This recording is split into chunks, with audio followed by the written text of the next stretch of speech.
Hello students, आज हम कक्षा 10 का विज्ञान पाठ का नाम है प्रकाश का परावर्तन लेकर दोबारा आए हैं। ठीक है ना। इसमें एक हेडिंग है अवतल दर्पण द्वारा प्रतिबिंब का बनना। ये 6 प्रकार का प्रतिबिंब बनता है। ठीक है ना। इसमें अवतल दर्पण जो है वो 6 प्रकार का प्रतिबिंब बनाता है, जिसमें से मैं पहले 4 प्रकार का बता चुका हूँ। ठीक है ना। एक बार थोड़ा सा हल्का सा रिविजन कर देता हूँ। जब वस्तु अनंत पर रखी हो, अनंत यहाँ पर है, ठीक है ना। जब वस्तु अनंत पर रखी होगी तो इसमें 2 समांतर किरणें चलेंगी। मैंने बताया था जो समांतर किरणें चलती हैं मुख्य अक्ष है, मुख्य अक्ष के समांतर जो किरणें चलती हैं तो दर्पण से टकराने के बाद फोकस से होकर जाती हैं, यानी कि दोनों जो परावर्तित किरणें हैं वो फोकस पर मिलती हैं।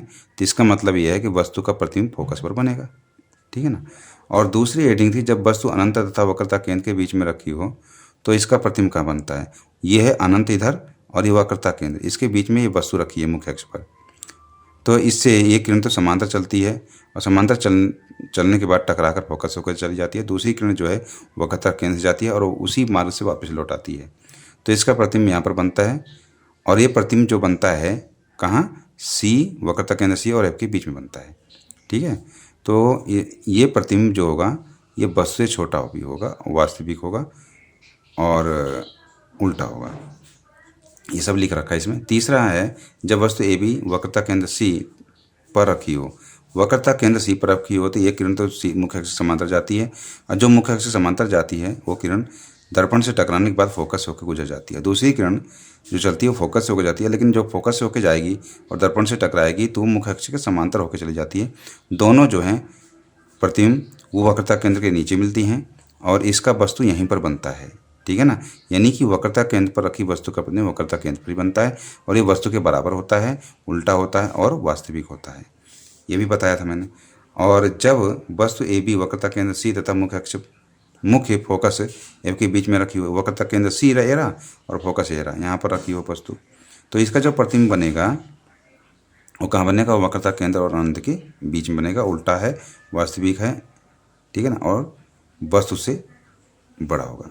अब हम अगली हेडिंग लेके चल रहे हैं कि जब वस्तु फोकस पर रखी हो, जब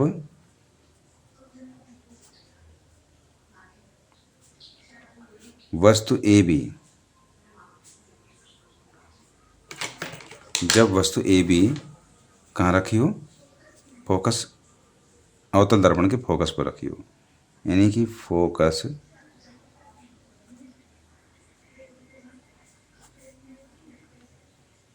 एफ पर रखी हो।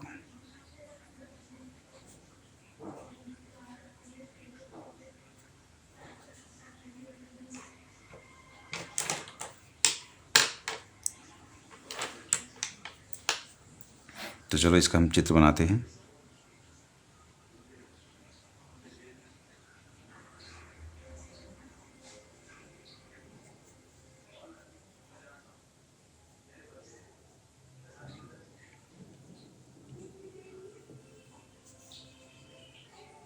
और ये इसका अवतल दर्पण, इसका नाम तो पहले बता दिया था, M1 M2 रख लेते हैं। और ये इसका ध्रुव P है, ध्रुव है, इसका नाम P है। और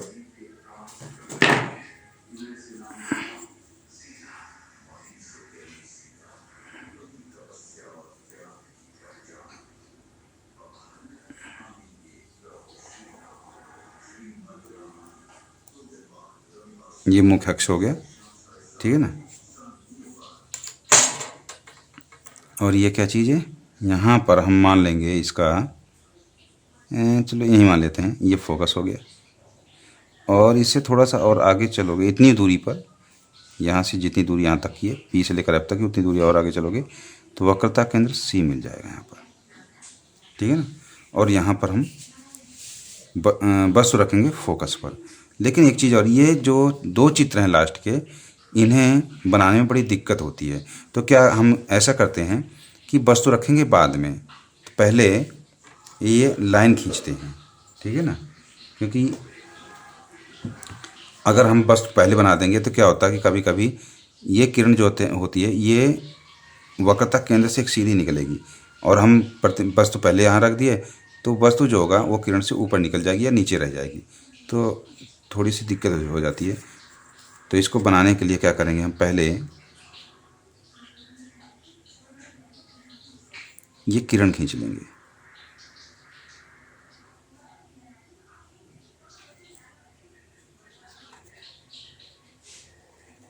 ये जा रही है ना, ये किरण गई। और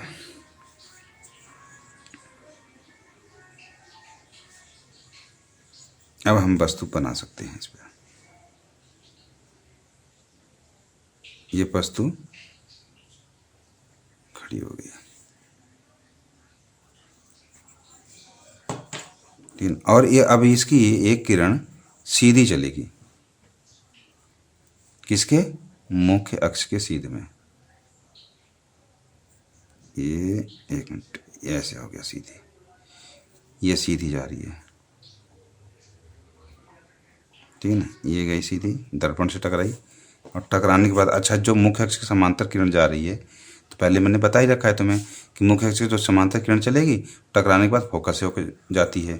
तो ये किरण टकराने के बाद जाएगी फोकस से, ये ऐसे।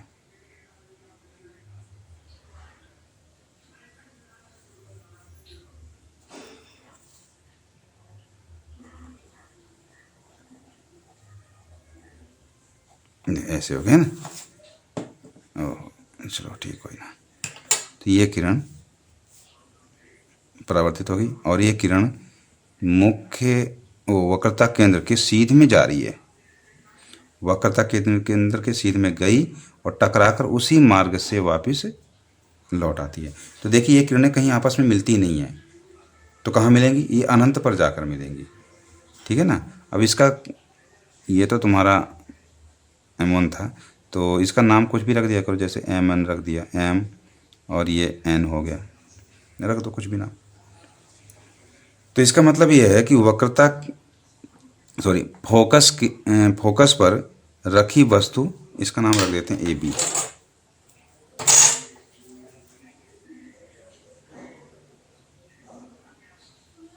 A और B, AB हो गया, ठीक है ना। वस्तु का नाम AB है। तो इस प्रकार से फोकस पर रखी वस्तु AB का जो प्रतिबिंब है वो अनंत पर बनता है, यानी कि अवतल दर्पण जो है सो अनंत पर बनाता है, ठीक है। तो इस ऐसे लिख देते हैं इसे भी, जैसे ऊपर लिखा था कि जब वस्तु AB मुख्य फोकस F पर रखी हो, ये ना, फोकस F पर रखी हो, तब उस वस्तु का प्रतिबिंब A', B', कहाँ पर बनेगा, अनंत पर बनेगा,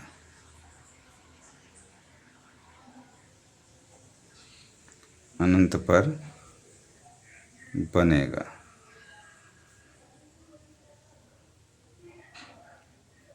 ये है प्रतिबिंब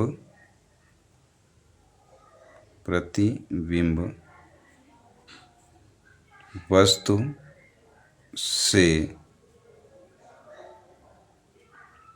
बहुत ही बड़ा,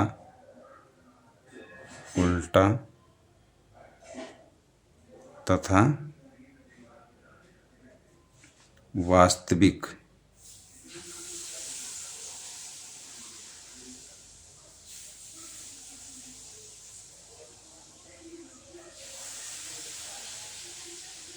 होगा।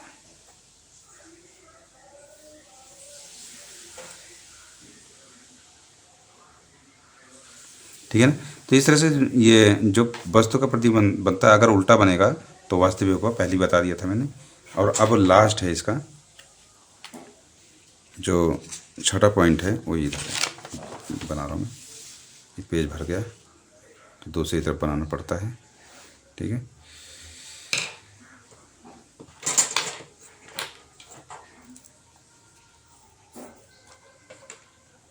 लास्ट का है हेडिंग नंबर 6, जब वस्तु ए बी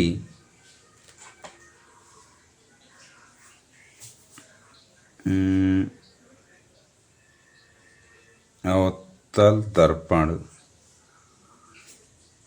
के मुख्य फोकस तथा ध्रुव पी के बीच में रखी हो।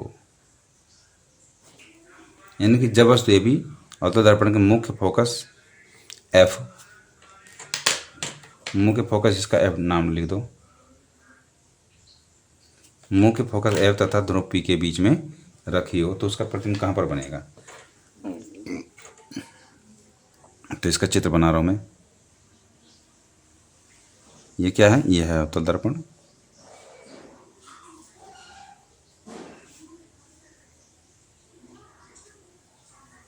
ठीक है, थोड़ा सा आगे बनाना था, चलो कोशिश करूंगा कि यहाँ तक बन जाए। इसका ये ध्रुव है,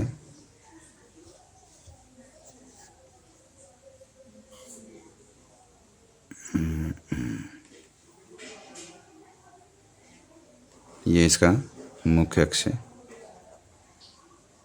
अब की बार बाहर निकलेगा ये, क्योंकि इसका लास्ट वाले का प्रतिबिंब पीछे बनता है दर्पण के। कैसे बनता है बताऊंगा, देखो।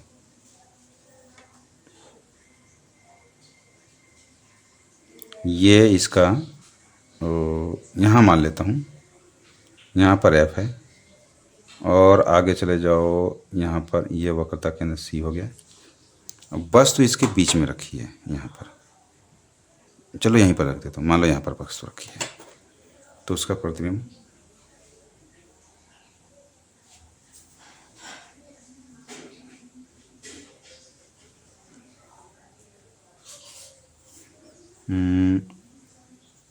यहाँ पर, ये मैंने बताया था कि ये दोनों लास्ट के जो चित्र होते हैं थोड़ी सी दिक्कत होती है बनाने में। ठीक है ना, तो इसलिए पहले किरण हम खींच लेंगे।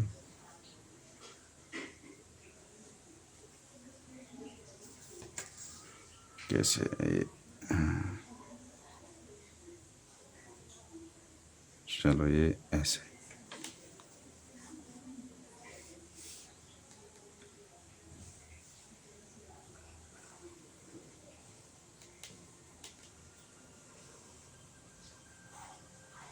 ये गई किरण। ठीक है ना, इस किरण को पहले हम खींच लेंगे ताकि वस्तु को रखने में दिक्कत ना हो ज़्यादा। अब हम यहाँ पर वस्तु बना रहे हैं।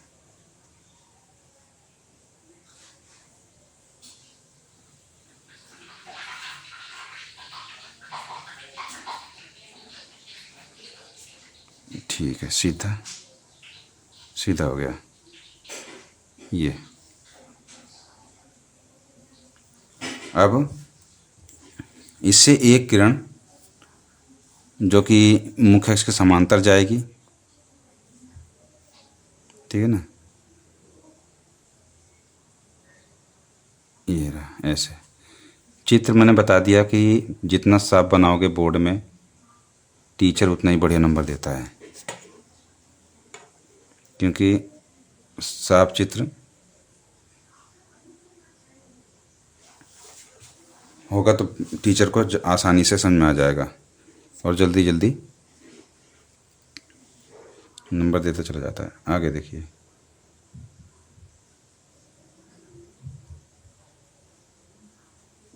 ये किरण खींच रहा हूँ जो फोकस से होकर जाएगी ऐसे, ये ठीक है ना। ये देखो जो मुख्य अक्ष की समांतर किरण जाती है, मैंने बता रखा है कि वो फोकस होकर जाएगी। अब इन दोनों किरणों, देखो इन दोनों किरणों को हम थोड़ा सा आगे की तरफ खींचेंगे, ये कहीं ना कहीं जाके मिलेंगी।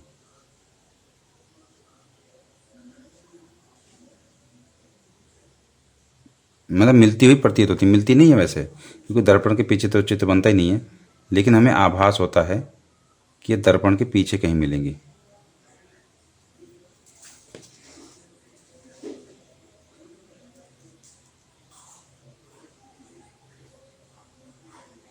इसे यहीं मिला रहा हूँ, यहीं भी मिलेंगी।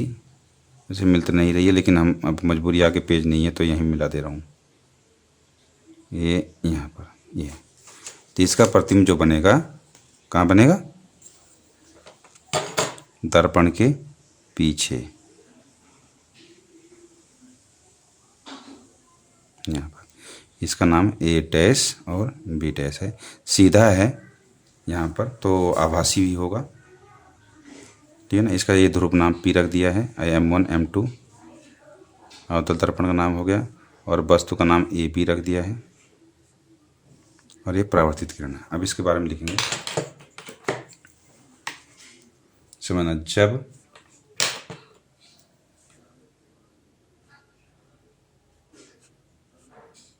कोई वस्तु ए बी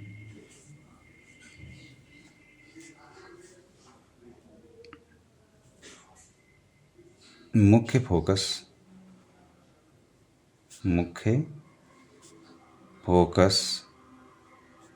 F तथा ध्रुव P के बीच में रखी हो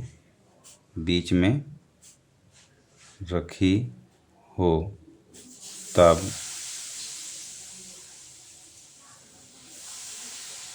उस वस्तु का प्रतिबिंब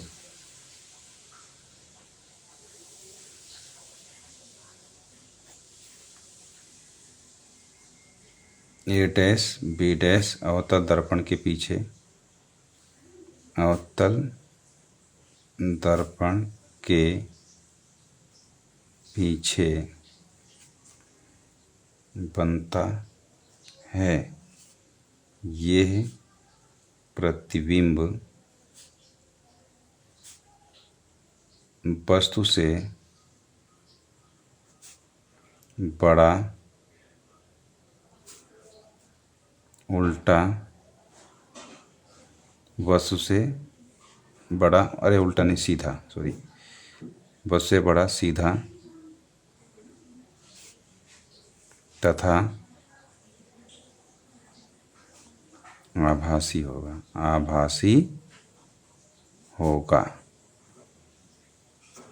ठीक है ना। तो ये लास्ट टॉपिक था जो कि मैंने तुम्हें बता दिया, समझा दिया कि जब वस्तु अवतल दर्पण के मुख्य फोकस एफ तथा ध्रुव के बीच में रखी होगी तो इसका जो प्रतिबिंब बनेगा वो इस प्रकार से बनेगा। देखो, एक इसमें से एक किरण तो निकलेगी वक्रता केंद्र के सीध में, और जो वक्रता केंद्र के सीध में जाती है तो टकराने के बाद उसी मार्ग से वापस लौट जाती है, और जो दूसरी किरण है वो मुख्य अक्ष के सीध में चलेगी, दिखाई दे रहा है ना, सीध में गई है, और टकराने के बाद यह मतलब कि मुख्य फोकस एफ से होकर निकली, क्योंकि ये समांतर है, पैरेलल है। और पहले बता दें, जो पैरेलल किरण होती है वो हमेशा मुख्य फोकस से होकर ही गुजरेगी, और कोई उसका दूसरा रास्ता नहीं है, तो इससे होकर जा रही है। और इन किरणों को जो वापस जा रही हैं कहीं मिलेंगी तो है नहीं, लेकिन अगर इन किरणों को हम पीछे की तरफ बढ़ाते जाएं, पीछे की तरफ बढ़ाएंगे तो एक पॉइंट पर जाकर कहीं मिलता है बी डैश पर, और बी डैश पर जब मिलता है तो वहीं पर इसका प्रतिबिंब बनता हुआ प्रतीत होता है, दिखाई देता है दर्पण के पीछे, ए डैश बी डैश, ठीक है ना। तो इसका मतलब कि इस वस्तु का जो प्रतिबिंब बनेगा वो दर्पण के पीछे बनेगा, सीधा होगा और आभासी होगा। सीधा है तो आभासी है, अगर ये उल्टा होता ना तो वास्तविक बनता, जिसे हम पर्दे पर ले सकते हैं, नहीं कि उसकी उस प्रतिबिंब की निगेटिव बन सकती है। लेकिन जो काल्पनिक प्रतिबिंब होता है तो काल्पनिक प्रतिबिंब का हम निगेटिव कैसे ले सकते हैं, ठीक है ना। तो ये इस अवतल दर्पण द्वारा प्रतिबिंब के बनने का लास्ट हेडिंग थी ये, छठी, और इनमें से बोर्ड में कोई ना कोई आ ही जाता है, कई बार आ चुका है बोर्ड में। तो अगर ये वीडियो समझ में आई है तुम सबके, तो इसे लाइक कर देना, सब्सक्राइब कर देना और बच्चों को भी शेयर कर देना, ताकि उन बच्चों का भी भला हो, समझें। ठीक है ना? ओके, थैंक यू, धन्यवाद।